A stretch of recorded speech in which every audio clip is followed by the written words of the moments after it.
¿Qué tal? Ahora sí. Perfecto. Me Bueno, alegro. buenísimo. Nosotros ya nos conocemos, pero esta es la primera vez que me toca darle clases a ustedes. Hoy vamos a hablar sobre el tema de la pubertad y adolescencia. Vamos a tratar de hacer que sea algo más bien integral. Vamos a tocar varios temas por encima porque la adolescencia es una etapa de la vida, una etapa clave que tiene que ver no solamente con un proceso de crecimiento rápido, sino también con el proceso de maduración de personalidad, mente, de nuestro comportamiento social a futuro. A su vez es una etapa crítica que se puede interpretar de muchas maneras dependiendo de la que estemos hablando, y eso también condicionar, digamos, la forma en la que este niño está pasando a ser un adulto, va a ver la sociedad y a interactuar con ella. Yo soy partidario siempre de definir lo que estamos hablando, después siempre hay diferencias con las definiciones, lo cual está perfecto. Vamos a decir en la adolescencia como el periodo vital del ser humano, que comienza con la aparición de los caracteres secundarios y finaliza con la madurez psicosocial. Tiene determinantes propias, acorde a la influencia de lo genético, lo familiar y lo ambiental. Es la etapa de la vida donde se desencadenan procesos de transformación por los cuales se deja la niñez y se comienza la vida adulta. En un momento de transición, es un momento de transición único en el que el ser humano, por primera vez, va a ser consciente de su propio crecimiento y desarrollo. O sea, esto son como, parecen como 4 definiciones, pero en realidad es una muy larga.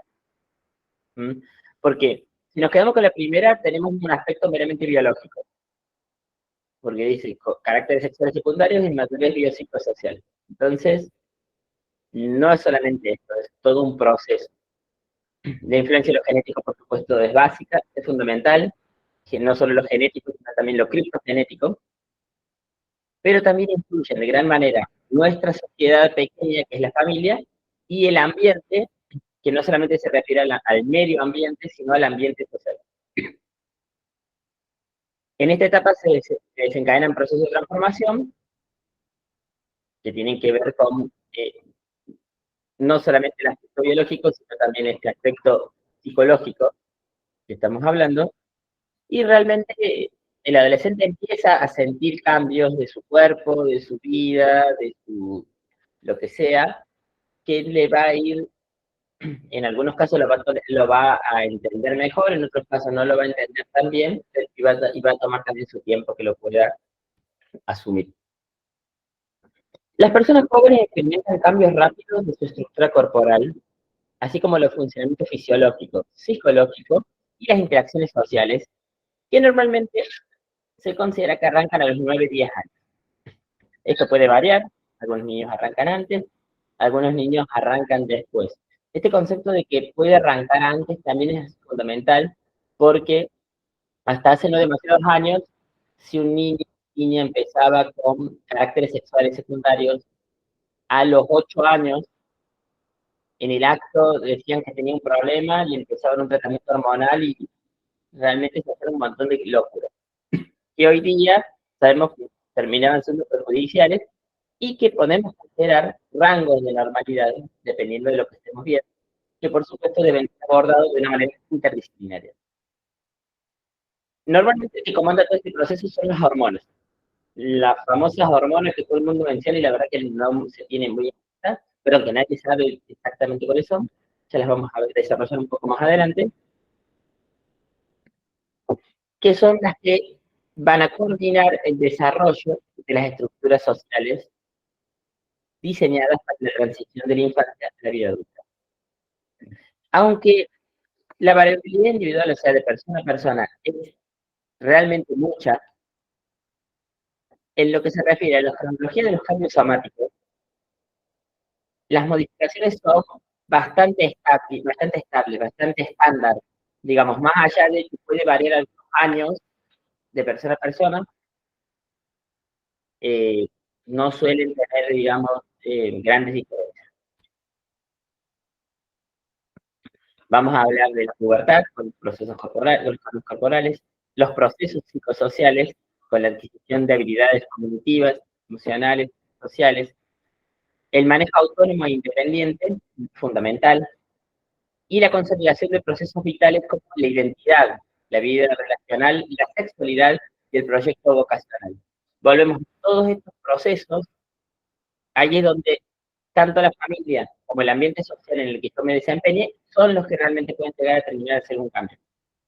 Porque si bien estamos hablando de que los cambios biológicos son bastante estandarizados, realmente todas estas, la forma en la que yo encaro unas relaciones, la forma en la que yo encaro mi sexualidad, la forma en la que yo encaro un proyecto de vida vocacional, es una cosa que depende mucho de dónde nos encontremos, con quién estemos, nuestra interacción con las demás personas. ¿Mm? Los pediatras en ese sentido tenemos un lugar especial, porque el pediatra conoce a la familia desde que el chico era chiquito, o a lo mejor no lo conoce desde bebé, pero por lo menos lo conoce desde que ya lleva varios años. Y las familias suelen ser reticentes a cambiar de pediatra. En general, cuando a una familia le gusta un pediatra, mira qué bueno el doctor Salazar, mira qué bueno el doctor Abusaid, siguen yendo con ese pediatra, e incluso lo siguen muchas veces cuando se cambian de lugar. Yo lo he llegado a ver, digamos, de gente que de repente va a ciertas instituciones y sigue al médico, aunque el médico se vaya a otro lugar, y muchas veces, aunque deje de atender por la hora social que tenga o por lo que sea, tratan dentro de lo posible de que se lo siga viendo a esa persona. ¿Mm? Y a su vez, el pediatra tiene ese vínculo con la familia, de que ya con los años los vas conociendo y vas viendo, vas relacionándote mejor, vas conociendo ciertas cosas y genera un poco más de confianza. ¿Mm? Somos el profesional que por ahí tiene la familia más a mano a la hora de sacarse dudas o de cosas que quieren consultar o de cosas que no entienden con respecto a lo que es la adolescencia y el adolescente en general. Ya sea para el padre, que quiere preguntar cosas y no sabe, no se anima, lo que sea, y está buena esa confianza que tiene el pediatra, como para incluso el mismo adolescente, que dice, bueno, este hombre me conoce hace muchos años, es una persona que estudió, le tiene incluso el mismo adolescente un respeto importante al pediatra. ¿Mm? Debemos conocer las necesidades específicas del proceso adolescente, su realidad cotidiana, sus características de su entorno. Debemos realizar una constante revisión de las propias creencias, identificando preconceptos y prejuicios que condicionan la mirada y el accionar. Otro tema fundamental, digamos. Nosotros no tenemos que ser ni prejuiciosos ni tener preconceptos, o en todo caso, no debemos permitir que estos preconceptos afecten nuestra consulta y nuestra consejería. Es muy común que de repente todas las personas tengamos nuestras creencias, nuestros pensamientos, nuestras formas de reaccionar. Y eso está muy bien. Está muy bien porque nosotros también tenemos que interactuar socialmente, tenemos que pensar, tenemos que encarar nuestra vida de una forma o de otra, pero no tenemos que permitir que este tipo de conceptos o de preconceptos afecten mi forma de dar la consulta o afecten lo que yo pienso, creo o aconsejo sobre un paciente en general y un adolescente en particular. Porque encima, como todavía su psicología está en formación, un mal consejo puede ser grave. Puede afectar a ese adolescente por muchos años o de por vida, causando algún tipo de problema con su propia identidad. ¿Mm? Identidad en general. Clásicamente hay una definición, esta definición está en el libro de Nelson, es una definición que es total y absolutamente práctica. De hecho, cuando uno lo ve, digamos, en la realidad, no es tan así. Que la vamos a usar solamente por una cuestión de que es práctica, y como iremos diciendo, los procesos se dan de manera más o menos similares. ¿Mm?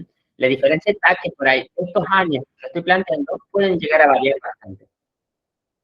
Vamos a hablar de una pubertad o adolescencia inicial, 9 a 13 años, la que se le llamaba, y se le sigue llamando, pero por ahí se prefieren esos términos nuevos, la preadolescencia, una adolescencia media de 14 a 16 años, adolescencia juventud, o adolescencia tardía, de 17 a 21 años, que ya es el adulto joven.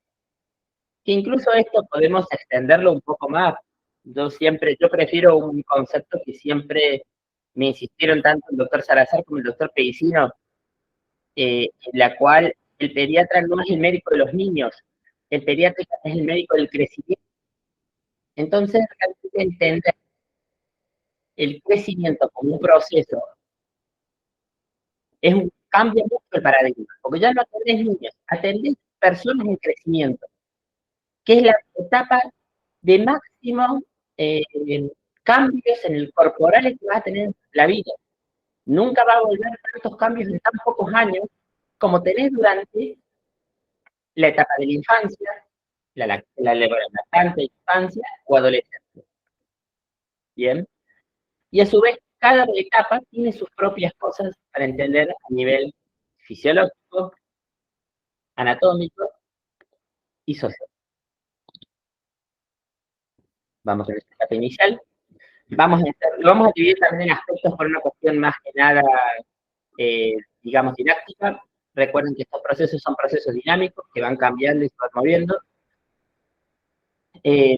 Inicia con el aumento de la sensibilidad de la hipófisis a las hormonas, digamos, a todo lo que son las hormonas sexuales, la GnRH, el LH, el FSH, en la especial durante el sueño y durante la noche, produciendo posteriormente andrógenos y estrógenos. Esto de el sueño durante la noche es fundamental porque nos da a entender de que el proceso de maduración se produce fundamentalmente nocturno y un paciente con trastornos del sueño o con problemas para que no tenga los ciclos regulares, que tenga alguna cosa, va a tener alteraciones a nivel hormonal o a nivel biológico. A su vez, posterior a la aparición de los andrógenos y de los estrógenos, vamos a desarrollar caracteres sexuales secundarios. ¿Bien? Entonces tenemos la adrenarquia, que es la definición del aumento de las hormonas sexuales, la pubarca, que es uno de los primeros signos que vamos a encontrar, que es la aparición del leve vello genital y aparición de los olores, fundamentalmente el olor axilar. Y en la especial en el varón, vamos a ver cambios de la voz. En la mujer también se van a ver cambios de la voz, pero no son tan marcados como el que tiene el varón. En las mujeres vamos a ver aparición de los botones mamarios en primera instancia, que es la telarca, que tiene un rango entre 8 a 12 años, y a partir de la aparición de los botones mamarios, entre 2 y 3 años después, vamos a tener la menarca, que es la primera menstruación. La primera menstruación en la mujer va a marcar la maduración sexual y biológica completa, no así el aspecto psicológico. Hace muchos años se creía que la aparición de la menarca ya indicaba que ya estaba con una maduración completa. Hoy día sabemos que este proceso no es, si bien está madura biológicamente y tiene la función en condiciones de desarrollo, perdón, el órgano en condiciones de desarrollar su función, que es concebir un bebé, entendemos que el hecho de que esté en condiciones de hacerlo no quiere decir que esta persona esté preparada. En los varones vamos a encontrar el aumento del tamaño testicular entre los 9 y los 10 años, 9 años y medio, y después el crecimiento del pelo. La aceleración del crecimiento comienza a principios de la adolescencia para ambos sexos, pero continúa. La exacerbación de la dentadura y ya el reemplazo de los últimos dientes de leche, en general, ya va a terminar marcando de que la boca ya va a estar terminando de madurar. Si estos dientes crecen bien, no está perfecto, pero si vemos que el diente crece en alguna posición anormal, o crece desplazando a los demás, o crece deformando la mandíbula, digamos, para la masticación, puede llegar a requerir ortodoncia. Recuerden una cosa que es importante, que la ortodoncia necesita que ya tenga una maduración biológica completa, porque no se puede arrancar ortodoncia hasta que ya no están cerrando los huesos. ¿Bien? O sea, normalmente se espera hasta que las niñas tengan su menarca o hasta que los varones tengan 15, 16 años. A su vez, también hay un pequeño elongamiento del globo ocular, entonces no es de extrañar que de repente en esta etapa algunos de los niños, de repente que nunca usaron lentes, empiezan a usar lentes. Les pido disculpas, estoy con una tos de hace unos días. Vamos con este proceso biológico que más o menos mencionamos. Estos son los estadios de Tanner, que Tanner fue un médico que se dedicó a describir la maduración de los procesos biológicos, creando estadios en los cuales, con pequeños hitos madurativos, vamos estableciendo en qué momento de la maduración sexual estamos. Si el estadio 1 es el prepuberal, en general son las mamas de los niños, o mamas que todavía no tienen ningún tipo de proceso, y el grado 2 ya tenemos mamas con forma de botón, con una leve elevación y un pezón que se hace un poquitito más grande y circular. Con respecto a lo que es el vello puberal, el grado 1 no tiene, o tiene muy finitos, y el grado 2 ya empezamos a ver vellos largos, que todavía no tienen los rulos característicos, sino que pueden tener un poquitito de color y suelen ser más bien lacios.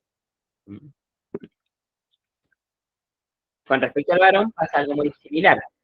Testículos con un escroto y pene pequeño, sin aparición de vello, y en el estadio 1 vamos a ver un pene pequeño con un agrandamiento de escroto y testículos. También empezamos a ver pequeños cambios en la piel del escroto, pero no vamos a ver todavía ni agrandamiento del pene, ni vamos a ver la marcada, digamos, vello facial que aparece más adelante. Este cuadrito, para que lo tengan en cuenta, es muy interesante porque me habla de los rangos en los que pueden aparecer los eventos puberales en mujeres, y al último la menarca, y en los varones, y ya por último lo que es la curva de crecimiento aumentado, que es el último estadio. Con respecto a lo que es el desarrollo cognitivo, bueno, ahí va a depender fundamental del aspecto donde nos estemos desarrollando. No es lo mismo el desarrollo cognitivo que tenemos en nuestra sociedad occidental que el que tienen en otros tipos de sociedades. Por ejemplo, en África, la maduración del niño ya es directamente una adultez. Entonces, el niño espera la adolescencia y la espera con ansias porque ya va a pasar a ser uno de los hombres que tiene que ir a trabajar, a cazar o a lo que sea. Mientras que por ahí en Occidente, nosotros consideramos todavía la adolescencia como un proceso entre un niño y un adulto, pero más tirando niño que adulto. Entonces, estas diferencias son muy importantes de entender. No es lo mismo tampoco en Oriente, donde el niño todavía tiene un rol de acompañamiento muy importante, el adolescente tiene un rol de acompañamiento muy importante con los padres, y se entiende como una etapa de transición, o como nos vemos nosotros mismos incluso, que si bien formamos parte de la cultura occidental, somos latinoamericanos y tenemos nuestra forma de ver este desarrollo de esta adolescencia. ¿Bien? Así que entender la sociedad en la que nos encontramos realmente nos va a permitir entender cómo va a ser este proceso de adolescencia, este proceso de maduración cognitiva. ¿Bien? Profe, perdón, eso tendría que ver con la esperanza de vida de cada lugar y, digamos, la cultura, ¿verdad? Puede que tenga que ver la esperanza de vida, la cultura en general tiene que ver porque es cómo lo pienso, cómo lo entiendo. ¿Bien? Mientras que por ahí, en algunos lugares, te siguen tratando como un niño, que es algo que nos pasa a nosotros, digamos. A los adolescentes por ahí es muy común que los sigan tratando como niños, y ellos ya se sienten adultos o quieren serlo, y algunos lo entienden de esa forma y otros quieren seguir siendo niños. Entonces, depende de muchos factores.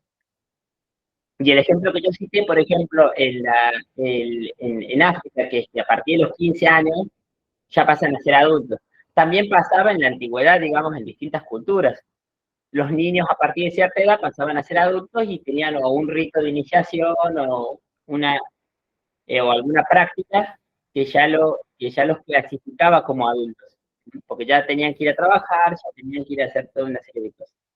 Eso ha ido cambiando y va a seguir cambiando, porque no es algo fijo. Por supuesto que la esperanza de vida puede llegar a tener que ver, porque mientras menor sea la esperanza de vida en un lugar, y es muy probable que Ricardo. Sí, doctor. Perdón, Sí. volviendo, es que recién me traen el orquidómetro. Quería mostrárselo a los chicos, porque no deben tener ni idea de lo que es, y es bueno que lo conozcan por lo menos. Bueno. El orquidómetro es como un rosario, para medir y comparar, a ver, está en la cámara, y comparar el tamaño de los testículos, si corresponde a la edad. Lo usan mucho los endocrinólogos.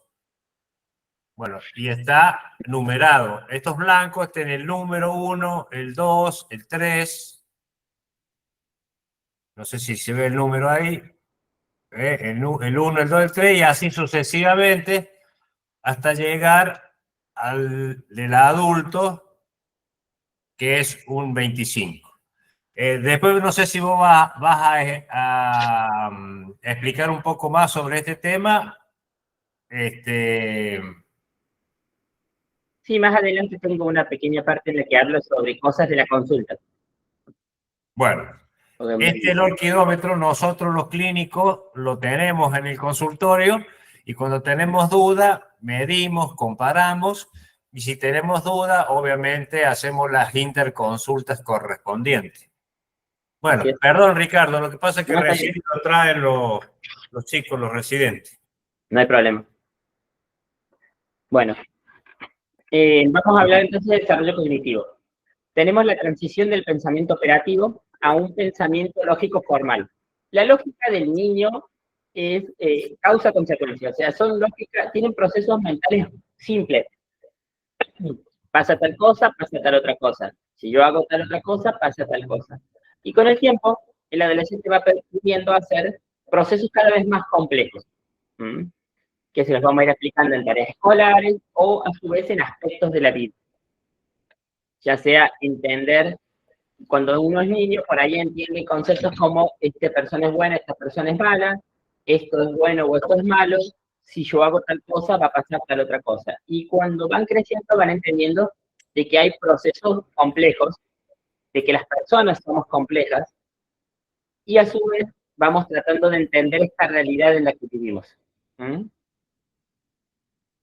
A su vez también tienen como dificultades para manejar las emociones, que pueden incluso desbordar. Es una época que se vive todo con mucha intensidad, en especial en las etapas que siguen. Que incluso pueden hacer este pensamiento que debería pasar a ser más complejo y más lógico, retrocede en algunos casos a los pensamientos concretos o incluso pensamientos mágicos. En especial cuando estamos asociados a trastornos mentales. Empezamos a tener las primeras ideas morales convencionales, que son ideas morales simples, y ya tenemos primeros pensamientos abstractos. Entonces podemos pensar, hacer operaciones matemáticas más complejas, o podemos entender que hay cosas que no podemos ver ni tocar, pero que existen. En general, el niño, en esta etapa, el adolescente, se centra en lo que se ve, en el cambio de olor, en la aparición del vello corporal, todos esos procesos. Hay un montón de cosas que no las termina de entender, pero él siente que algo está cambiando. Uno de los problemas más grandes que tenemos como sociedad es la hiperexposición a varios elementos. El sexo, la violencia, el consumo de sustancias o imágenes distorsionadas de la masculinidad y de la feminidad. Bien. Que en general están influenciadas por la cultura en la que vivamos y los autoconceptos y preconceptos de nuestro adolescente. En general, digamos, Si de repente yo prendo la tele, se empiezan a hablar de violencia, se empiezan a hablar de sustancias. Si de repente soy una persona que ve el noticiero. Si de repente me pongo a ver otro programa, van a estar 1 hora, 2 horas hablando de sexo. Van a estar hablando de personas masculinas, femeninas, y de ideas distorsionadas e incluso completamente irreales de masculinidad y feminidad, a las cuales nuestro adolescente está expuesto y no tiene los mecanismos necesarios para poder entenderlas, o los va a empezar a adquirir. Por eso necesita un medio social, una familia, un grupo de amigos, una comunidad, que contengan a este adolescente, que va a crecer, que puede crecer pensando que alguna cosa que parece normal en televisión, y es normal porque salió en televisión, o porque lo dijo un youtuber, o porque es algo que de repente vi en una pequeña comunidad que me contaron en mi grupo, digamos. Hoy día estamos en la época de la sobreexposición a la información. Ese fue un tema que se habló muchísimo durante la pandemia. Se habló fundamentalmente de la infodemia, cuando empezó a salir muchísima información de pésima calidad con respecto a lo que era el COVID-19, pero también se empezó a hablar de que la sobreexposición a información de mala calidad no se da únicamente con respecto al COVID o a cualquier enfermedad, se da con respecto a todo. Se da con respecto a la forma de encarar una relación, se da con respecto a la forma de hablar o tratar con las personas con las que vivo, se da con respecto a la forma de pensar un proyecto de vida, una carrera futuro o un estudio. Muy importante tener en cuenta, porque el medio donde se desarrolla el adolescente va a condicionar todas estas cosas. De por sí, estamos hablando que el adolescente tiene dificultades para manejar sus emociones, porque tiene muchas y le está aprendiendo a manejar. Imagínense si de repente viene algún líder carismático o viene alguna persona que con palabras bonitas o un discurso lindo te empieza a decir cosas y termina convenciendo de algo que no tenés que haber pensado y que no es real. Los adultos, el día recién comienza y yo recién estoy acomodando, estoy acá en el hospital, estoy en disculpe, está con el micrófono prendido. Imagínense que a los adultos por ahí nos agarra alguien y convence de algo que nada que ver con nuestro pensamiento. O sea, piensen que nosotros, se supone que tenemos una sensibilidad más desarrollada, de repente puede venir un charlatán y hacernos creer algo. Imagínense un adolescente que todavía está desarrollando. Normalmente esto es lo que trae mucho la consulta, las relaciones con la familia, compañeros de la sociedad. Se produce un alejamiento de las actividades de los progenitores, empezando a buscar su grupo, busca su lugar en el mundo. Suelen ignorar los consejos de los progenitores. Voy a hablar, insisto, de los conceptos occidentales, porque es una cultura que nos atiende, la nuestra. En otros países, en otras culturas, se puede manejar de manera distinta. Porque vuelvo a decir, la adolescencia es un proceso biológico y cultural. Entonces, la forma en la que mi medio, mi país, enfoque esa adolescencia va a ser fundamental a la hora de buscar la vida entera. Búsqueda de la intimidad, ya se encierran en sus habitaciones, empiezan a tener cosas que son secretos o solas de ellos, empiezan a compartir cosas en intimidad con sus amigos, fundamentalmente, empezando a ignorar a los padres. Conflictos por motivos superficiales, que en realidad no es que sean tan importantes, sino que son como pequeños conflictos de poder. Empiezan a querer demostrarse o querer fundamentarse en cosas, decir, bueno, este soy yo y esto es lo que yo... Y ahí también va a depender cómo el padre o el conviviente o el tutor encare este tema. Bien. O a su vez también para tener conflictos por la infidelidad sexual que está en proceso de desarrollar. Es muy común que se identifiquen con modelos externos. Puede ser un artista, puede ser un deportista, puede ser un profesor, puede ser una persona religiosa, pueden ser un montón de situaciones, o un político, pueden ser un montón de situaciones que de repente van a hacer que la persona se diferencie del pensamiento de la familia y se interese por alguna cosa de alguien de afuera del grupo. Alguna cosa que se dice en televisión, algo o en YouTube, o lo que sea. Es muy importante que estos adolescentes, con su generación, entender qué es lo que están pasando y qué es lo que están pensando. ¿Bien? Actualmente podemos hablar de lo que se llama la generación alfa, que son la generación que sigue a los centennials. Los centennials ya se están poniendo medio viejos, ya tienen 20, 24 años. Entonces, la forma en la que los niños de hoy día están encarando la búsqueda de conocimiento, la búsqueda de información, no es lo mismo que la que se hacía hace 10 años, que son cuando eran jóvenes o niños, los que hoy día tienen 20, 24 años, ni son la forma en la que nosotros, cuando éramos pequeños, buscábamos información. Antes teníamos medios limitados. Cuando yo era chico, recién estaba llegando Internet. Yo tengo 35 años, así que cuando yo tenía 10, 11 años empezó a aparecer Internet. Y me acuerdo que yo buscaba información en Internet, pero todavía teníamos mucha influencia de los libros o mucha influencia de la televisión.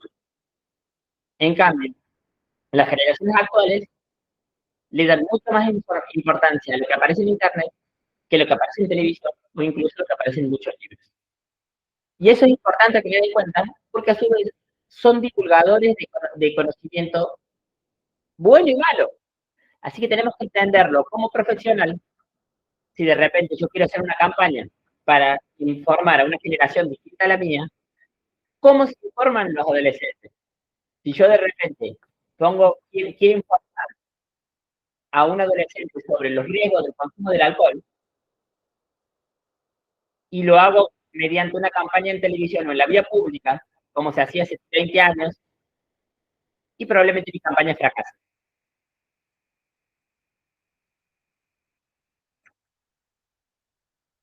Las inseguridades personales y sexuales, y cada persona manifiesta distinta, pero es muy común expresar las formas de discriminación, homofobia, clase, habladurías.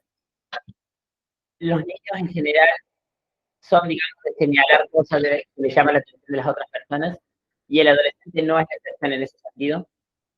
Va a marcar y va a hacer notar a la persona que es distinta. Muy importante el concepto de necesidad de pertenencia. Las amistades femeninas se centran en la intimidad, en la emocional, y las masculinas en el compañerismo. ¿Esto es una regla? No, no todo el mundo lo va a hacer de esa manera, pero es una tendencia. ¿Bien? Recordemos que por ahí a veces hablamos de tendencias y no de reglas. Es decir, que muchos van a hacerlo así y otros lo van a hacer de otra forma. Las relaciones se centran fundamentalmente en la escuela, y a su vez esta escuela es la separación de la familia. Muchas veces el adolescente se siente mejor en la escuela que en casa, o se siente mejor fuera de casa con su grupo de compañeros de la escuela, porque no tiene las normas de la familia. Con respecto a la sexualidad, la ansiedad y el interés del sexo y la anatomía es re importante. En los varones se produce la primera eyaculación, que puede ser o bien por masturbación, o bien de manera espontánea mientras duerme, lo cual es un motivo que por ahí el adolescente da mucha vergüenza, que se ensucie los pantalones o ensucia las sábanas. Aparte, como es relativamente abundante, genera mucho olor. El adolescente por ahí se siente mal con respecto a eso. Se comparan con los demás y empiezan por ahí las primeras citas. Por supuesto que no todos lo hacen, pero algunos niños pueden llegar a tener.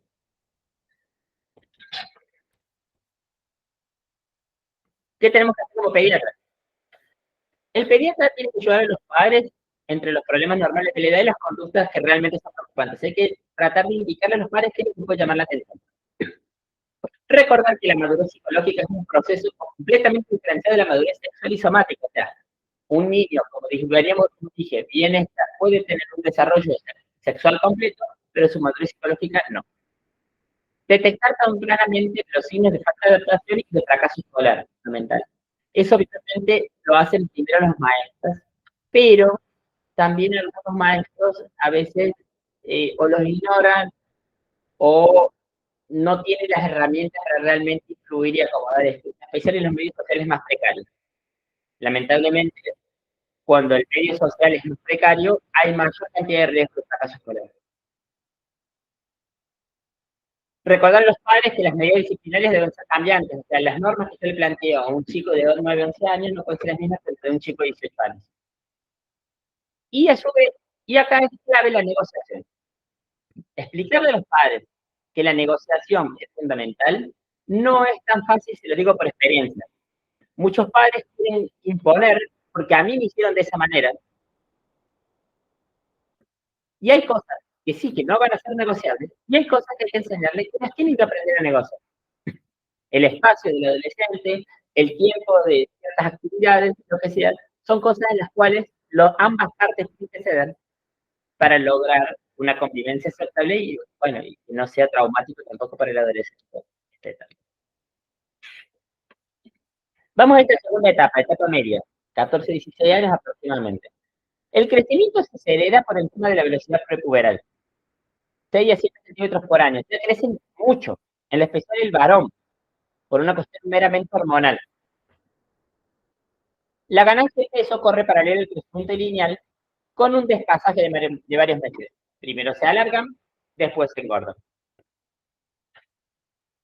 Hay aumento de la masa muscular y de la fuerza.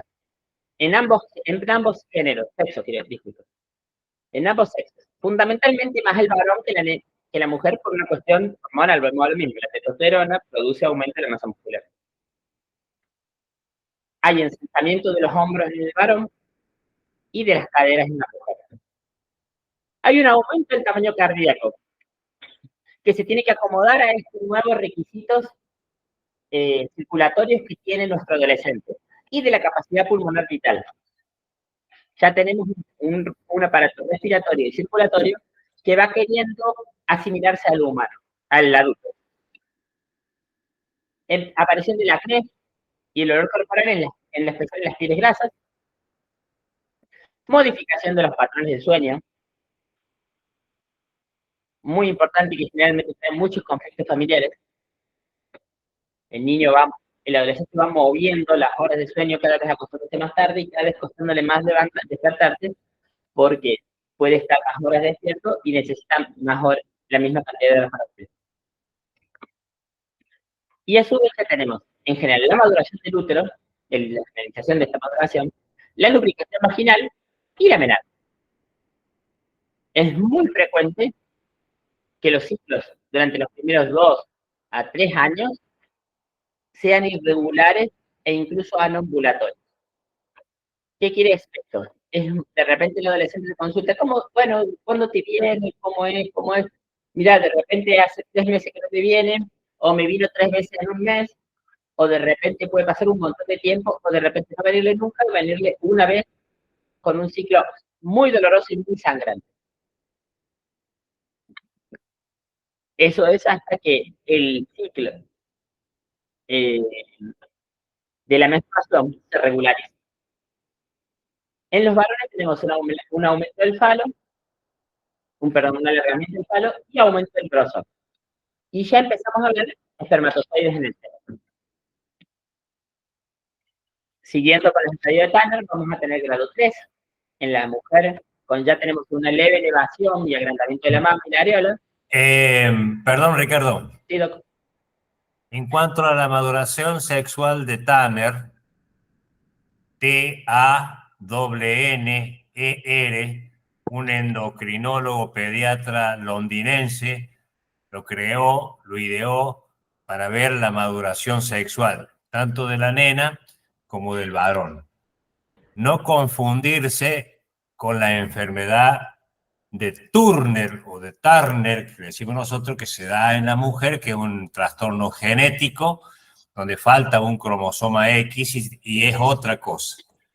Tanner es una cosa, Turner es otra cosa. ¿Me entienden? Quiero que más o menos quede claro ese concepto. El doctor Tanner, endocrinólogo, pediatra, repito, ideó estos grados que Ricardo muy bien lo está diciendo. La parte, digamos, de las mamas en 5 grados, grado 1, 2, 3, 4, 5, en la del vello pubiano hasta el grado 6. Bueno, perdón, Ricardo, quería completar ese concepto. Sí, Doc. Siguiendo el grado 4, proyección de la areola y el pezón para formar un montículo secundario por encima del nivel de la piel de la mama, o sea, ya tenemos un aumento ligero del tamaño mamario y de las areolas.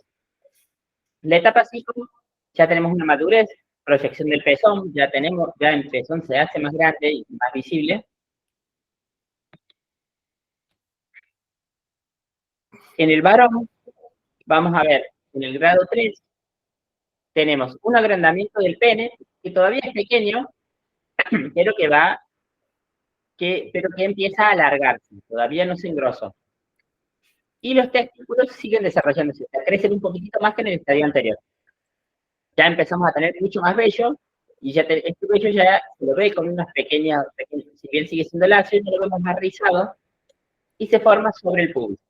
En el estadio 4, aumento del tamaño del pene, que crece en diámetro y desarrolla el glande. Los testículos ya toman un tamaño casi adulto, y la piel del escroto ya es marcadamente más gruesa y tiende a oscurecerse. Si bien todavía puede que no se vea con el color característico, sino que puede tomar un poquitito más. Las características del vello son de tipo adulto, pero todavía no avanzó. Ya tenemos los vellos largos y gruesos, pero que todavía no tiene la superficie que tiene que tener. En el estadio 5 ya tenemos genitales adultos, tamaño y forma, y ya tenemos un vello que es adulto en calidad, cantidad, hasta la superficie medial de los muslos. En cuanto a la mujer, el vello ya es considerablemente más oscuro y de aspecto ligeramente rizado. Vemos un avance de este vello ya muy parecido al adulto, con respecto a la cobertura, y ya en el estadio 5 vemos una cobertura adulta con la forma característica triangular en la mujer, con límite superior horizontal. A diferencia del varón, que por ahí el límite superior tiende a tener forma de rombo. Depende, por supuesto, que de los factores genéticos, digamos. Los lampiños tienen menos, en cambio, algunos más peludos tienen más. Con respecto al desarrollo cognitivo, ya tenemos esta transición y evolución de este pensamiento lógico formal con preguntas y análisis mucho más amplios de los que veníamos haciendo. Empezamos a entender el mundo en el que viven, el desarrollo de códigos éticos, que normalmente son asimilación, y que no siempre, pero suelen ser distintos a los de los padres. Por supuesto que tienen influencia de los padres, pero en esta primera etapa el niño está buscando sus propios códigos éticos. El pensamiento del adolescente suele ser intenso. Volvemos a lo mismo. Influye sobre las relaciones que tienen consigo mismo y con los demás. Un pensamiento político, un pensamiento moral, puede influir sobre las relaciones con las personas que estoy a mi alrededor. Eso lo podemos ver mucho y cada vez siempre se ha visto, o sea, no es algo novedoso. Con respecto a lo que es el autoconcepto, ya entienden mejor y aceptan, porque aparte ya se estabilizan bastante los cambios corporales. Empiezan a pensar en el idealismo, empiezan a pensar en, bueno, en que este proceso sea mejor, empiezan a querer hacer actividad física, empiezan a pensar en muchos casos en la alimentación. La afiliación con tu grupo de compañeros es clave por su autoidentidad y su imagen, porque en esta época todavía parte de la autoidentidad tiene que ver con lo que los demás le dicen. Tiene que ver también con la maduración, volvemos a lo mismo, y con la autopercepción. Es normal que experimenten distintas imágenes de sí mismos, cambiando estilos de vestir, cambiando amigos, cambiando intereses. Entonces, de repente, son amigos de uno, al tiempo, en pocos meses, ya no se quieren más, empiezan a pelear, buscan otros amigos, de repente tienen interés en un deporte, de repente tienen interés en la música, de repente tienen interés en un youtuber. Y es muy frecuente, por esta misma intensidad que venimos hablando, la confusión y la depresión. Es una etapa en la que es muy importante identificar precozmente la depresión. No siempre es fácil de detectar, porque muchos adolescentes son histriónicos o quieren o hablan mucho de depresión porque de esa forma llaman la atención. Pero ¿cuándo es realmente están buscando esta autopercepción, llamando la atención, hablando muy pronto, o realmente hay una verdadera depresión? Difícil, muy difícil. Son muy comunes las conductas autolesivas, son muy comunes las conductas, las ideaciones suicidas, aunque por suerte la mayoría de las veces no se llevan a cabo. Pero suele ser donde empezamos a encontrar por guardia, se tomó las pastillas. Bueno, hay que ver, buscar si hay realmente ideación suicida o no en esos factores. ¿Qué tan contenedora es la familia? Yo también. Gracias. Las relaciones con la familia, con los compañeros y la sociedad. Las relaciones con los padres se vuelven muy distantes. Suele haber conflictos de poder. Hay 20-30% experimentan estas dificultades en este periodo. El grupo de compañeros no es que pierde, o sea, tiene menos relevancia que la etapa anterior, no la pierde. Pero empiezan a ser más importante la intimidad, los compromisos. Y ya empiezan a pensar, bueno, ¿qué voy a hacer en mi futuro? ¿Voy a estudiar? ¿Voy a trabajar? ¿Voy a ser futbolista? ¿O voy a ser youtuber? Con respecto a la sexualidad, la cita se convierte en una actividad normativa, empiezan a tener más, y pueden empezar a atraer a las demás personas. Empiezan las primeras dudas sobre la identidad sexual. La heterosexualidad, la homosexualidad, bisexualidad o incluso la transexualidad. Las relaciones a esta edad suelen ser superficiales y hacen hincapié en la atracción y la experimentación. Muchos tienen conocimiento sobre los riesgos de quedarse embarazada y de la transmisión sexual, pero este conocimiento no controla de forma homogénea la conducta. O sea, dependiendo del medio en el que yo me haya criado, empiezan a hablar, se empieza a escuchar sobre enfermedad de transmisión sexual, embarazo y otros riesgos, pero no siempre tengo la información adecuada. En ese sentido, la ley de educación sexual integral ha ayudado porque ha permitido que se hable cosas que antes no se hablaban. Después, la forma en la que se da, lamentablemente la ley es muy abierta, demasiado abierta, demasiado abierta, para todos los lados que se les pueda llegar a ocurrir. Tiene como un pequeño cronograma de cosas que se tienen que hablar y después como que les da libertad al que esté hablando. Entonces, con el objetivo de no discriminar a nadie, se está planteado de esta manera y tratan ciertos temas, porque lo dice así la ley,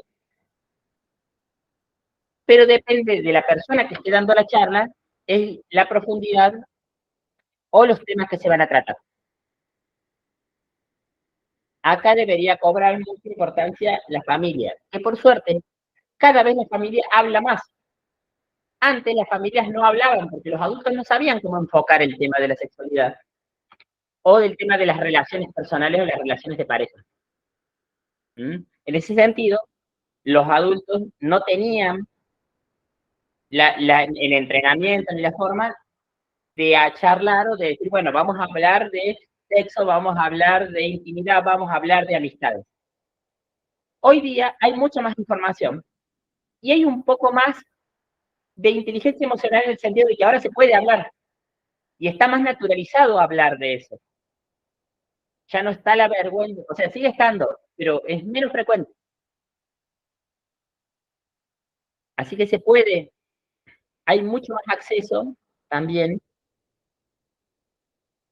desde la forma, desde la familia, desde la institución. Pero lamentablemente, hay mucho más acceso desde Internet. Así que como profesionales de la salud, nuestra función también va a ser educar a estos padres para que no sea Internet el que enseñe sobre parejas, sobre relaciones a nuestro adolescente. ¿Bien? Porque nosotros en 15, 20 minutos, media hora, ¿qué podemos enseñar? Por suerte muchas cosas, pero nunca van a ser suficientes. Porque va a haber cosas que el mismo adolescente necesita charlar, necesita hablar cuando no esté sus padres. Una cosa que se suele hacer en la consulta adolescente es pedir a los padres que se retiren y conversar en privado con el adolescente. Está protegido por el secreto profesional nuestro niño. Así que nosotros podemos hacerlo. Y eso es muy importante. totalmente. Recuerden inclusive que, de acuerdo al nuevo Código Civil, el niño a veces puede decidir sobre varias cuestiones. A partir de los 13 años ya puede inclusive asistir solo a la consulta. Yo personalmente, cuando atiendo a adolescentes, lo atiendo siempre acompañado. Si viene solo, llamo a una enfermera o a un residente, alguien que me acompañe en la consulta. No me gusta quedarme solo con el adolescente en el consultorio. Pero esto de que los papás afuera y tener una charla sincera, digamos, con el adolescente es muy buena conducta. No sé qué opinás vos, Horacio. Digamos, de la consulta con el adolescente, que no es una consulta fácil, ¿no? No, no es una consulta fácil, menos ahora. De cualquier manera, creo que, como vos decís, siempre lo ideal es que esté la presencia de un adulto, como un resguardo legal, como cualquier posibilidad de malinterpretación que pueda haber con respecto a los conceptos. Así que claro, es bueno que esté la presencia, si no vino con ningún adulto, como vos decís, un enfermero, una secretaria, siempre alguien tiene que haber. Sí, exacto. Bueno, este tema es importante en la consulta privada porque realmente en la consulta privada con el adolescente surge realmente mucha información. Y los adolescentes realmente, cuando sienten que no tienen presión, hablan mucho. Hablan mucho de las cosas que les pasan. Se puede hablar mucho, se puede sacar mucha información, se puede asesorar mucho sobre este tema. Lo que dice el doctor Abusaid y el doctor Salazar realmente es un problema, pero es una realidad. El tema también es que muchos adolescentes, al ver un residente, una enfermera, una secretaria, y también se intimidan. Entonces, tenemos ese problema de que tengo que protegerlo, me tengo que proteger yo primero. Siempre me voy a proteger yo primero. Porque al primero que van a hacer es a mí. Lamentablemente, como profesional siempre. Y aunque suene mal, tenemos que cuidarnos. Bien. Con respecto a los padres y al pediatra, es la oportunidad de hablar en confianza con el adulto informado e imparcial para ayudar a afrontar cambios psicológicos y biológicos. Explicarle cosas a los padres. Se sorprenderían los niveles de ignorancia que mantienen los padres con respecto a la adolescencia en general, porque ellos la vieron de otra manera. Entonces, cuando empezás a preguntar al papá sobre qué crees sobre tal cosa, te encontrás con una serie de huecos, de cosas que ellos creían que eran de una forma y no lo son. En la consulta siempre vamos a evaluar estados de maduración física y psicológica. Aquellos que tienen adelanto o retraso de maduración aumentan los riesgos de presentar problemas psicológicos. Hacer una evaluación temprana de alguna alteración para derivar de forma profesional de salud mental. No asumir la identidad sexual del paciente. Preguntarle al paciente cómo te dicen tus amigos, cómo son tus amigos, qué te gusta. Es importante. Hay formas que no son agresivas de preguntar todo esto, de formas indirectas, y de a poco te lo va a ir diciendo.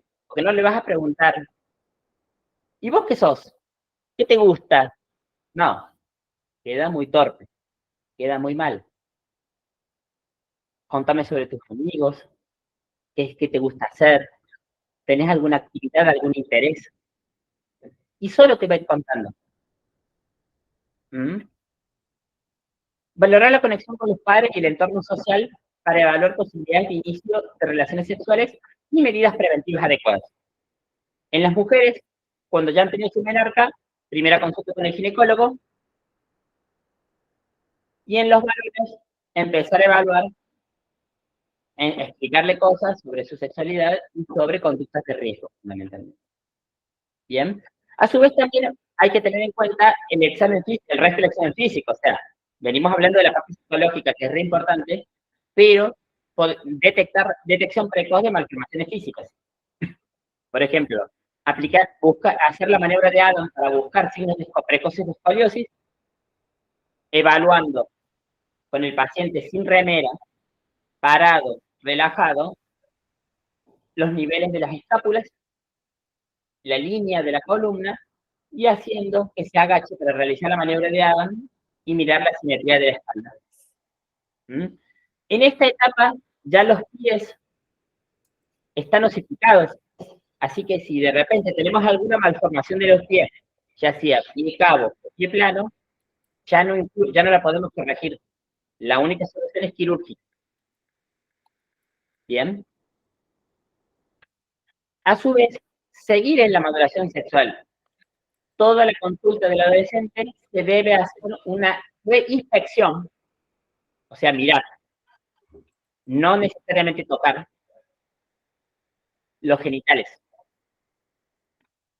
En especial si no lo conoces al adolescente, porque si vos lo venís controlando desde siempre, por ahí, bueno, no te vas a comer una fimosis en un varón. Sí, el doctor Salazar. No te vas a comer una fimosis en el varón, pero sí tienes que fijarte que los testículos estén adecuadamente ubicados, que de repente haya la asimetría que tengan los testículos, las mamas sea aceptable, que suele haber bastante, o que no veamos ninguna otra cosa que llame mucho la atención. Bien. Bueno.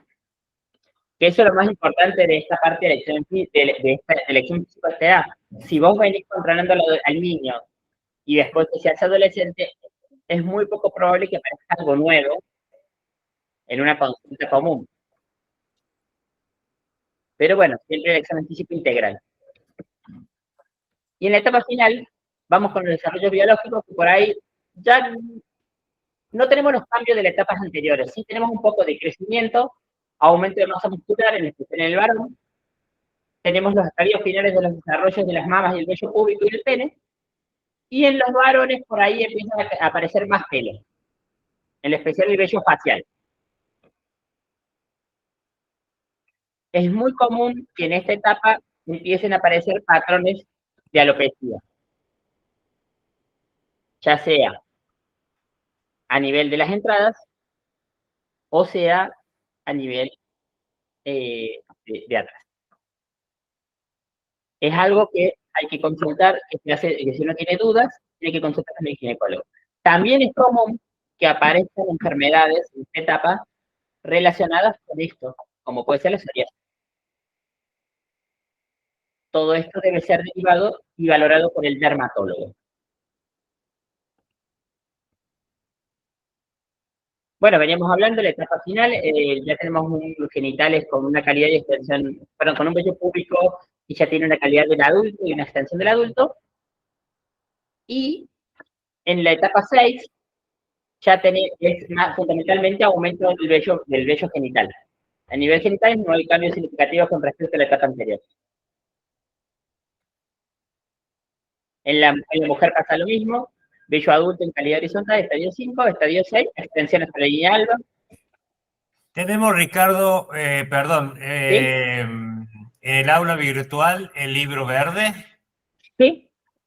Bueno, ahí en el libro verde están todas estas figuras y estos estadios de Tanner. Bueno, el estadio 5 ya tenemos las mamas maduras, con una proyección del pezón, agrandamiento de la areola, y ya lo tiene al nivel de la mama. Con respecto al desarrollo psicosocial, la desaceleración de los cambios físicos permite una imagen corporal mucho más estable. Ya no tenemos tanto esos cambios que de repente pasaban en poquitos meses como teníamos el mes pasado. A su vez, ya tenemos un pensamiento más concreto sobre temas importantes. Justicia, patriotismo, historia. Empiezan a tomar mucha relevancia. Empiezan a hacerse temas de conversación del adolescente. ¿Bien? Ya tenemos planes a largo plazo realistas. Ya no es que me quiero dedicar a ser futbolista y quiero ser Messi. Por ahí, entonces, bueno, cuando voy a ser contador, mantienen un cierto idealismo, pero es una etapa en la que pueden ser absolutistas.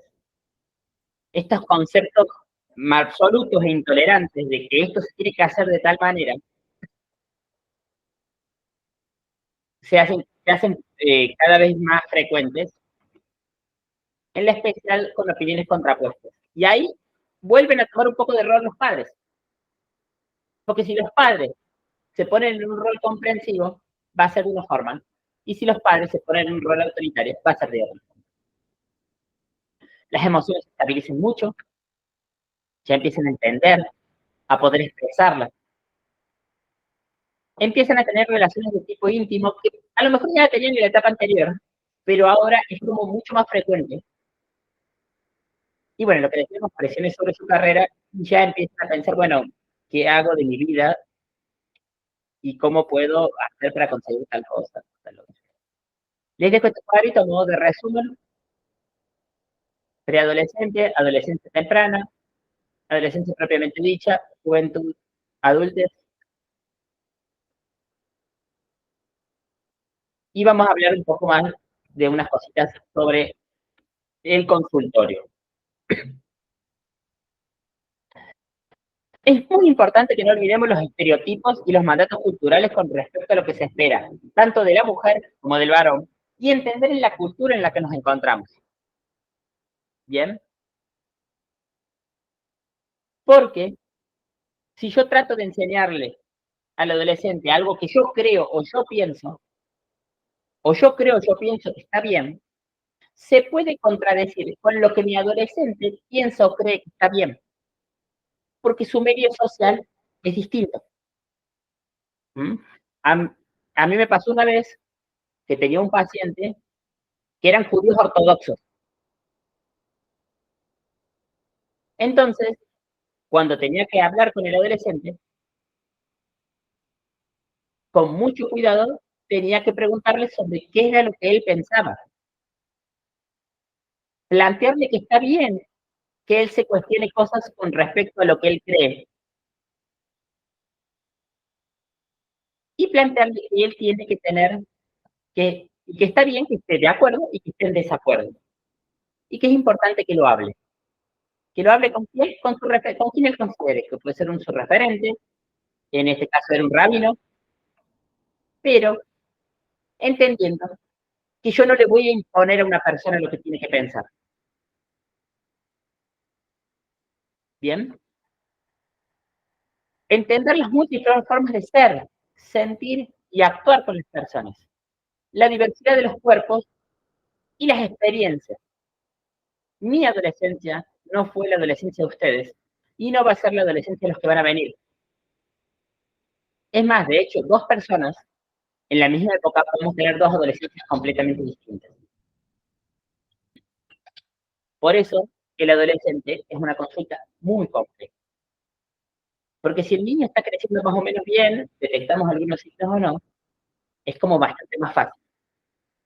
El adolescente tiene procesos mucho más que necesitan expresión, que necesitan hablarse. A tal punto que hay una especialidad que todavía no es muy popular, pero que cada vez está creciendo, que es la pediatría. La pediatría es la especialidad en adolescentes. Debemos considerar y reconocer que las distintas feminidades, las mujeres, identidades, las trans, las orientaciones de género y las preferencias sexuales tienen necesidades específicas. Y es importante entender de que si yo no me siento calificado para poder orientar sobre estas cosas, puedo derivar. Puedo derivar a un especialista en salud mental, a un especialista en psicología, o lo que haga falta, digamos, en base a la situación. O incluso a un colega. Capaz que tengo un colega que está más especializado en eso. Yo tengo una compañera mía de la facultad, que ella hizo la especialidad en medicina familiar, y ella tiene en este momento un consultorio de identidad sexual.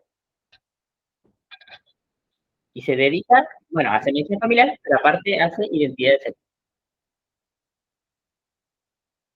Por supuesto que no tiene esa situación que tenemos nosotros de conocernos desde siempre. Pero, si yo de repente no puedo manejarlo, decir no puedo, es un acto de madurez profesional. También debemos considerar las diversas masculinidades con sus necesidades. Bueno, el varón está lleno de estereotipos. Eso todos lo sabemos. Los varones, lamentablemente, vivimos en una sociedad en la que tenemos un montón de presiones que no siempre son reconocidas. De que tenemos que hacer esto, que tenemos que hacer esto otro, que tenemos que hacer esto otro, que tenemos que hacer tal y cual cosa. En especial por los grupos extremistas. Los grupos extremistas siempre hablan de la superioridad de un montón de cosas del varón. Y el varón tiene sus dificultades. Y tiene sus cosas que incluso la sociedad nos enseña a que vos, porque sos varón, te lo tenés que aguantar. Hay que aprender a comprender estas cosas. Lo que se le llama la nueva masculinidad o las nuevas masculinidades. Comprender y aceptar a las demás personas. Este cuadro está muy lindo, está tomado del Ministerio de Salud sobre los derechos del niño y del adolescente, en la que explica de modo muy breve, pero bien claro, los derechos de los niños. Bien. Vamos con lo primero, Convención sobre los Derechos del Niño. Todo niño, todo menor de 18 años, tenemos que, como profesionales, velar por el interés superior, la autonomía progresiva, la participación directa y el derecho a ser oído. Así está planteado, digamos, desde el Ministerio, porque es la Convención del Derecho al Niño. Recordemos, en la ley argentina, lo más importante es la Constitución Nacional, seguido por los tratados internacionales, las leyes nacionales y las leyes que incluyen normas ministeriales, leyes legislativas, todo, y las leyes provinciales de cada localidad que tengamos. Y las tenemos que conocer. Eso primero plantea la Convención de los Derechos del Niño. ¿Qué dice nuestro Código Civil? El Código Civil se modifica en el año 2015, dándole muchos derechos a nuestros niños y adolescentes. Porque antes, el Código Civil planteaba que todo menor de 16 o 18 años era prácticamente una persona que no podía tomar decisiones. Y hoy día, no, tenemos un modelo de familia basado en el respeto y en la conversación con nuestros adolescentes y niños. Se sigue planteando que el interés superior del niño es lo más importante. Su autonomía debe ser progresiva. Y tenemos que tener representación o asistencia para tener el consenso. En los adolescentes de 13 a 16 años, ya puede consentir prácticas o tratamientos. Ya puede consentir, decir, bueno, no quiero recibir un tratamiento para el cáncer. Con el doctor Salazar tuvimos un paciente que la familia y el niño rechazaron un tratamiento. No sé si se acuerda, doc. Hace ya un par de años. Y ellos pueden rechazarlo. Y el adolescente con 13, 14 años ya puede ir solo a la consulta. Y todavía, aunque todavía es relativamente común que digan, no, si tus padres no te voy a atender, no. Por ley, lo tenés que atender. A partir de los 16 años ya tiene capacidad plena de decisiones sobre el cuidado de su propio cuerpo como persona adulta. Y ahí también hay siempre otro criterio. Que eso es un error que lamentablemente tenemos, en especial en la administración pública. Yo Profe, atiendo hasta 14 años, 11 meses, 20, 30 días. ¿Tenés profe, una 15 pregunta. años? ¿Sí? ¿En serio? Incluso, sí, hay incluso uno en guardia, si el paciente llega con algún tipo de lesión y todo, ¿se puede atender sin familiar, sin adulto, o debe llamarse al familiar? Sí, así es. Por ley. Es más, no atenderlo es una mala praxis. Aclarar la historia clínica. Paciente que concurre solo sin acompañamiento de familiar o tutor. Ah, bueno. Pero no atenderlo es una mala praxis. Se puede demandar, no, es complicado.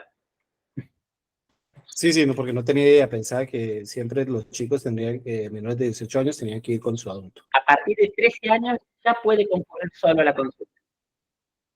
Y nosotros estamos obligados a atenderlo. Y como les digo, pasa mucho en la parte pública, en la administración pública, aunque por suerte se está revirtiendo estos temas. Por ahí en algunos lugares privados no tanto. En algunos lugares siguen viéndolo, incluso en general, la parte de la administración pública, todo lo que es 15 años ya se atiende más con el pediatra, te mandan con el médico de adultos. Nosotros los pediatras, cuando estamos en la administración privada, en general los seguimos atendiendo hasta que ellos consideren que no quieren venir más con el pediatra. Yo he llegado a tener pacientes de 18, 20 años. Bueno, y el doctor Salazar seguramente es más que yo. Así que, lo cual está bien, porque ellos se sienten confianza. Vos no vas, vos vas con la persona con la que te sentís bien y que te conoce y que te puede orientar y que te puede decir, bueno, yo te conozco hace mucho tiempo, me parece que lo mejor para vos es esto. En una consulta incluso más dinámica, más fácil. No tengo que empezar a contar todo de nuevo. Después el mismo dice, no, bueno, ya el pediatra estoy en la sala de espera grandote y hay un bebé al lado mío llorando, ya le da un poco de vergüenza. Pero mientras él considere, está bien que vos lo veas, está bien. Por el mismo concepto que el pediatra es el médico del crecimiento. Y las personas terminamos de crecer con el cierre de los cartílagos de suplicación que se da a los 24 años. Así que miren esta extensión que estamos hablando. Bueno. Es lo que me sigue. Bueno, nada, lo que era la curva que muestra el cambio a los 13 años, que se llama más oscura porque va adquiriendo derechos. La ley 26.061, que es la ley de protección integral de niños y adolescentes, que habla de que niños y adolescentes se define toda persona menor de 18 años, ya son sujetos de derechos y tienen autonomía progresiva. Se debe velar por el interés superior de nuestro niño y adolescente con la máxima satisfacción integral y simultánea de los derechos y garantías reconocidos por ley. La ley 26.529 de los derechos del paciente, historia clínica y consentimiento informado, habla del derecho a la confidencialidad, intimidad, autonomía e información. Recordemos que la consulta del adolescente es una consulta que se realiza bajo el secreto profesional. Y son muy pocas las situaciones en las cuales los profesionales tenemos autorización para violar nuestro secreto profesional. Tenemos que repasarlas y conocerlas. La ley 26.150, que es la ley del Programa Nacional de Educación Sexual Integral, que habla de que el adolescente y el niño tienen derecho a recibir educación sexual integral en todos los establecimientos educativos del país. Por supuesto que tratada la edad. No es lo mismo la información que le voy a dar a un niño de 6, 8 años que a un adolescente de 14, 15 años. Tengo que adaptarla, tengo que llevarla al nivel del interlocutor con el que estoy hablando. Lamentablemente, no todo el mundo está preparado para eso. Necesita formación. La ley 25.673 es el Programa Nacional de Salud Sexual y Procreación Responsable, que habla del derecho al acceso a la atención de salud sexual y salud reproductiva. Debe contar con información clara, completa y oportuna a la situación que estemos tratando. Respecto a la conducta del adolescente, el trato debe ser respetuoso. Nunca, yo soy un profesional, no soy ni el papá, ni soy el amigo. No soy otro niño con el que está hablando. Soy un adulto al que le está pidiendo consejos. Y lo debo tratar con el máximo respeto, porque es parte de su maduración. Le debo de permitir presentarse, cómo querés que te llame. Igual podés tratar con un poco de confianza, pero siempre esa confianza respetuosa. ¿Cómo te gusta que te digan? ¿Qué nombre, pronombre, sobrenombre te gusta estar? La escucha debe ser empática. El adolescente no tiene que sentir que le está hablando a la pared. Porque si no, automáticamente se apaga el switch y ya está, se murió la consulta. O sea, si el adolescente siente que vos no estás entendiendo, o por lo menos intentando entender lo que te está planteando, va a dejar de hablar. Cada persona tiene sus tiempos. Y cada persona dice las cosas en el momento que cree que puede decir. Muy atentos nosotros al lenguaje corporal. Es difícil de interpretar, pero tiene muchos signos de alarma. Bueno, volvemos a lo mismo. Evitar el rol paternalista o par. No somos los padres, no somos el amigo. Somos una persona que tiene que ayudar. No demos por sentado nada. Si no entendemos, discúlpame, ¿te puedo volver a preguntar? Discúlpame, no te entendí. Lo va a entender, te lo va a volver a explicar. No juzgar, esto que hiciste está mal. Salvo que lo que haga tenga alguna connotación legal o algo por el estilo. Y no se efectivo. Tenés que hacer esto. Me parece que lo mejor para vos sería hacer tal cosa. O tal otra. Darle opciones. Negociar. Recordarle que todo lo que diga va a quedar en la consulta y que lo protege el secreto profesional. Y resguardar la privacidad. Todo dato positivo importante debe ser escrito en la historia clínica, de preferencia citando lo que dice el adolescente. Siento tristeza, siento que mis amigos me ignoran, siento que mis padres no me entienden. Escribirlo con esas palabras y derivar al profesional que corresponda. Los más frecuentes que tenemos que detectar: trastornos de la conducta alimentaria, obesidad, anorexia y bulimia, muy graves. Trastornos sociales, agresión, violencia, abusos, fracaso escolar. Bueno, ahí lo que venimos hablando, son vulnerables a ídolos carismáticos. Este ídolo puede ser lo que sea, digamos, puede ser un político, puede ser un cantante, puede ser un deportista, puede ser un profesor, puede ser otro amigo. Así que muy atento con eso. El embarazo adolescente es peligrosísimo. Abuso de drogas y sustancias, no respeta clases sociales, no respeta nada de lo que antes creíamos que podía llegar a respetar. El alcoholismo, cada vez más precoz, cada vez niños más pequeños que sufren de alcoholismo, encima con aparatos, pero con hígados que no están maduros para poder procesar las cantidades de alcohol que consumen. El tabaquismo, que está en un resurgimiento, está reapareciendo. Si bien los gobiernos cada vez le ponen más impuestos y más cosas para que sea más caro y más difícil, está reapareciendo. Y búsqueda de ideación suicida, ideación depresiva, entre los más comunes. Igual los trastornos de personalidad son los más frecuentes a esta edad. O sea, no nos quedemos en que, no se quiere tratar, no quiere suicidar y no quiere, no es una persona agresiva, no. Tenemos que buscar trastornos de personalidad. La consulta por enfermedad de transmisión sexual es importantísima.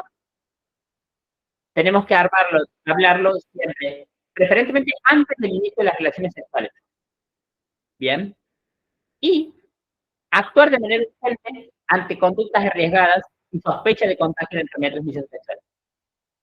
Debemos realizar un diagnóstico precoz ante una enfermedad de transmisión sexual, pero no descartar otra posible enfermedad asociada. O sea, si yo de repente encuentro una enfermedad de transmisión sexual o sospecho de una, siempre debo pensar que puede tener otra. Si yo veo un chancro, tengo que estudiar VIH, hepatitis, lo que sea. En especial en el paciente que tiene inicio de relaciones sexuales precoces. Si el paciente consulta a las pocas horas de haber tenido relaciones sin protección, se puede dar la terapia de emergencia. Asesorar sobre la consulta ginecológica en las mujeres y valorar cuáles pueden ser los métodos que puede llegar a usar. En general no lo hacemos los pediatras, lo hace el médico de ginecología.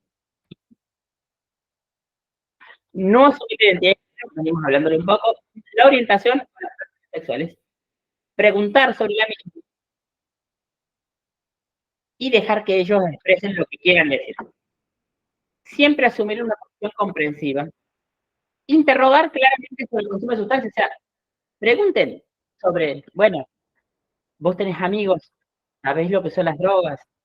¿Has fumado alguna vez un porro? ¿Has consumido alguna vez otra cosa? ¿Te animás a contar? ¿Querés que charlemos un ratito? Te van a empezar a contar. Y si de última te dicen que no, comentale vos un poco, de manera superficial, no para generar miedo, sino para generar interés. Que este interés va a ser el que a lo mejor diga, bueno, ahora que lo decís, sí he visto tal cosa. Bueno, el uso correcto de los métodos profilácticos, hablar sobre los mitos, qué te contaron, qué te dicen, qué haces. Si se puede, hablar con la pareja sexual. Pueden concurrir juntos.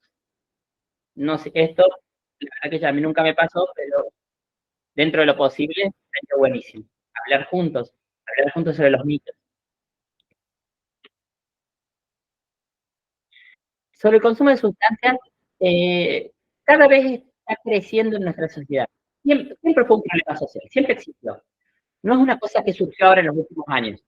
Lo que pasa es que ahora estamos más conscientes de los riesgos. Hace 80, 90 años vos ibas a la farmacia y pedías un poquito de cocaína para el resfriado. Y le daban a los niños gotas de cocaína porque andaban muy bien. Mejoraban los síntomas. Y es lo que le interesa al padre. O sea, hoy día el que hace consultorio de pediatría sabe que la mayoría de los niños vienen porque está con tos. Y en esa época le daban una gotita de cocaína y el niño andaba bárbaro. Con los años empezamos a entender mejor estas sustancias. En Occidente se empezaron a difundir mucho en los años 50, 60, 70. Porque había muchos famosos que los empezaron a difundir, digamos, ya sea en especial los grupos de música, Rolling Stone, Beatles, entre otros, que empezaron a buscar inspiración por ese lado. Pero la verdad es que, a ver, opio se fuma desde hace no sé cuántos siglos. La cocaína no es ninguna droga nueva. Hay mucho sobre las sustancias que hay y que hoy día se consumen. Y que lamentablemente la estrategia actual está fracasando. Porque la estrategia prohibitiva lo único que ha permitido es generar curiosidad, probar, y encima la droga que está dando vuelta es de pésima calidad. Antes, en los años 30, vos ibas y tenías cocaína pura. Hoy día está rebajada. ¿Con qué se rebaja? con lo que se les ocurra que sea blanco. Hay un montón, por ejemplo, se dice que en Córdoba la cocaína que se consume, que consumimos, escuchen, que se consume, tiene una pureza de menos del 30%. O sea, de todo ese gramo que vos te consumís, menos de 300 miligramos son la sustancia. Y el resto es, andás a ver qué. A mí me contaron, por ejemplo, que era muy común que en la madrugada, tengo un amigo que trabaja en una farmacia, fueran y pidieran tiras de aspirina o de paracetamol porque era muy barata, la molían y la podían mezclar. Yo he llegado a escuchar que molían los tubos de luz, los de foco, digamos, y con eso mezclaban.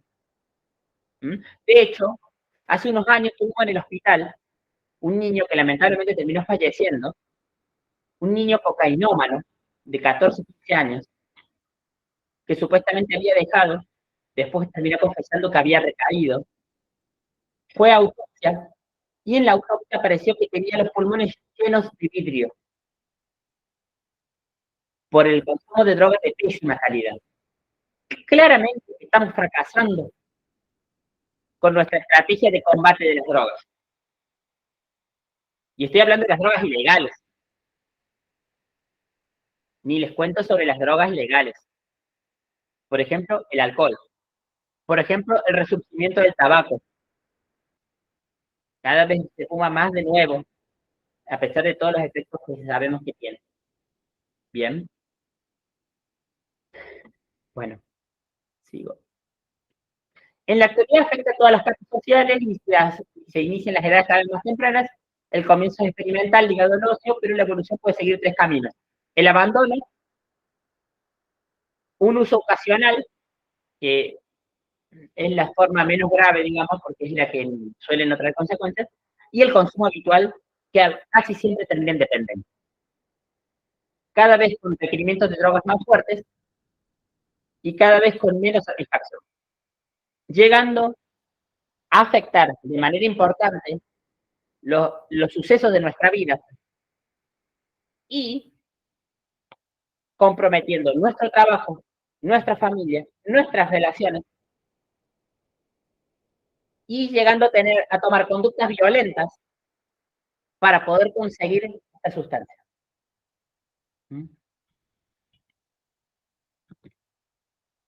Entre los más comunes se citan las conductas adictivas, los problemas personales, familiares, académicos, los problemas afectivos y emocionales, conductas delictivas y agresivas, el embarazo adolescente y las conductas sexuales de riesgo. El último estudio grande que tenemos es el CEDRONAR del 2014, que lo hace con cierta periodicidad. Supuestamente este año tendría que salir el nuevo estudio. Hizo un estudio muy grande de 2 millones de adolescentes en colegios públicos y privados, y dice que se produjo entre el 2011 y el 2014 un marcado incremento del consumo de marihuana, siendo más notorio se produjo entre las mujeres, mientras que los varones no mostró variaciones significativas. Vuelvo a decir, no es que corrijo, hago una aclaración, no es que las mujeres consuman más marihuana que los varones, quiere decir que antes consumían menos y ahora se están emparejando. Bien. El alcohol es la sustancia psicoactiva más consumida. Por lo menos una vez en la vida casi todos hemos tomado algo de alcohol, porque es una droga socialmente muy aceptada, que incluso en ciertos medios hasta se miran raros si no consumís alcohol.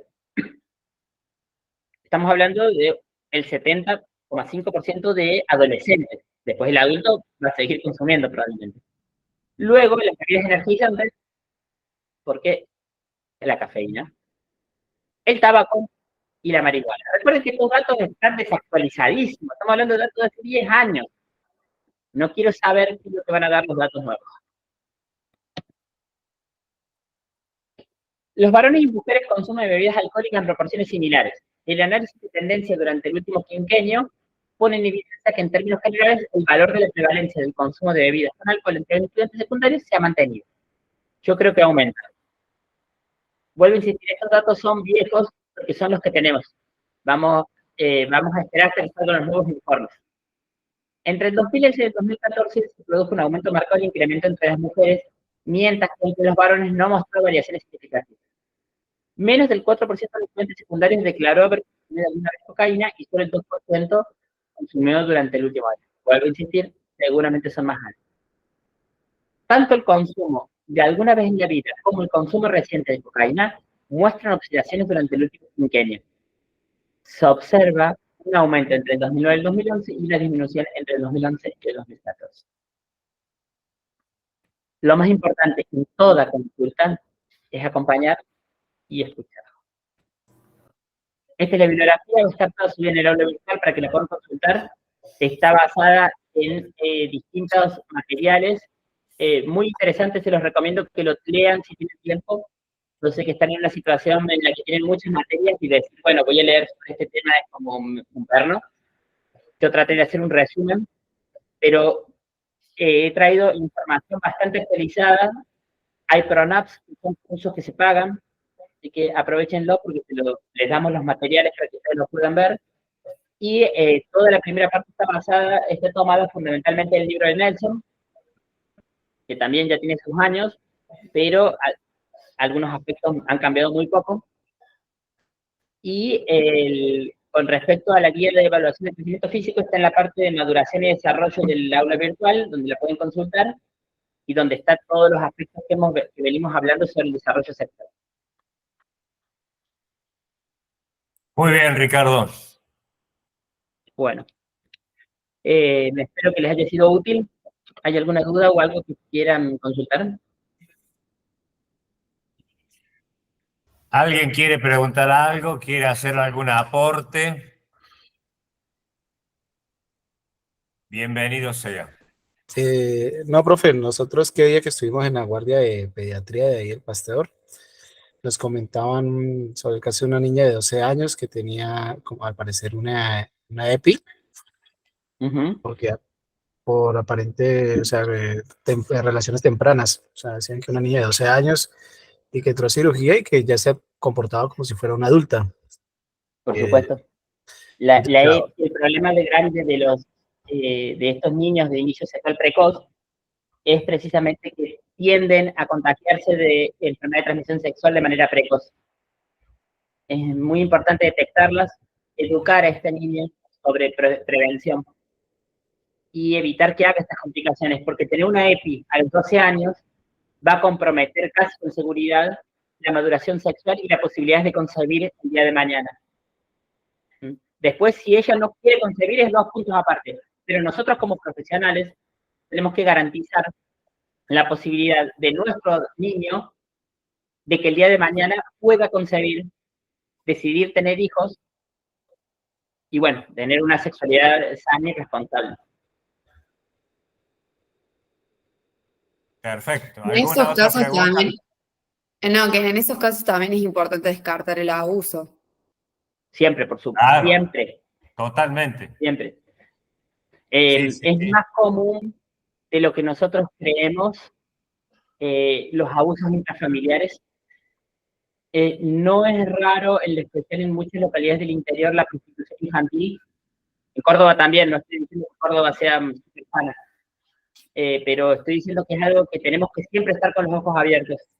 Nosotros lamentablemente Sí. hemos tenido en el hospital pacientes que han sufrido de abuso, de abuso sí, pero me refiero que han sufrido de prostitución de parte de sus padres. Y siempre poner el foco en el entorno familiar. Uh-huh. Me viene a la memoria ahora el caso del periodista de Rosario que denunció al aire, ¿no es cierto?, al padre y al tío. Realmente una cosa horrorosa, ¿no? Y bueno, como dice Fiamma, hay que estar bien atento y enfocarnos en el entorno, primero en el entorno familiar y después buscar por fuera. Profes de educación física, profes de música, etcétera, etcétera. Bueno, Totalmente. ¿algún otro aporte, alguna otra duda? Sí, muy claro lo que expusiste, Ricardo, y lo que dice el profe, esto de buscar en el ámbito familiar, en un 75-80% de los casos el abusador está dentro del núcleo familiar. Nos tocó los otros días en el consultorio con Agustina, que está ahí en cámara, tener un posible caso de abuso de un niñito de 4 años. Y la verdad que muy duro, nos dejó de una sola pieza, con mucha angustia y demás, el hecho de entender que un niño de 4 años puede ser sometido a un abuso. No, y aparte es importante hablar de un movimiento que cada vez está cobrando más fuerza, que son movimientos pedófilos, que ellos quieren legalizar la pedofilia, lo cual es una locura desde el punto de vista que se le pueda llegar a ocurrir. Pero lamentablemente hay cada vez más gente que está con esas cosas. Por suerte todavía no son muchos, pero tenemos que también considerar los que existen y ser agresivo con este tipo de conductas, porque incluso el adolescente no tiene la psiquis de un adulto a la hora de poder protegerse de conductas, prácticas o cosas o factores de riesgo que puedan afectar su salud. Así es. Bueno, Bien. muchas gracias a todos, fundamentalmente a los que han participado y se han animado a prender las cámaras, como Tobías, Fiamma,